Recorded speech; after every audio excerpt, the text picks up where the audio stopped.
శివరాత్రి వ్రతం. ఇక్కడ శివరాత్రి వ్రతం గురించి చెప్పాడు గరుడ పురాణంలో. చూడండి, ఇక్కడ శివరాత్రి వ్రతం గురించి లేస్తూనే స్వామికి నమస్కారం చేసి, స్వామి ఈ రోజు నేను ఉపవాసం జాగరణ చేయబోతున్నాను అని సంకల్పించుకుని ఆ రోజు నియమబద్ధంగా శివునికి సంబంధించిన ఏదో విధమైన జపమో తపమో హోమమో తర్పణమో ఆరాధన ఇత్యాదులన్నీ మరుసటి రోజు అతడు శివ నివేదితాన్నమయ ప్రసాదాన్ని స్వీకరించాలి. పొద్దున్న లేస్తూనే శివుని ఆరాధించాలి.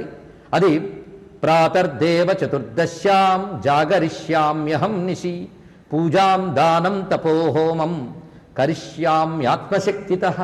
వీటిల్లో ఏదో నా శక్తి కొద్దీ చేస్తాను, ఇది సంకల్పించుకున్నాను.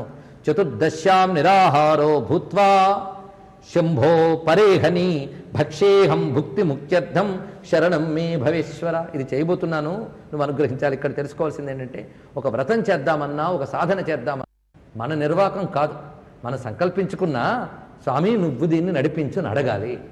నీ సంకల్పం శివ సంకల్పం అయితేనే నీ సంకల్పం నెరవేరుతుంది.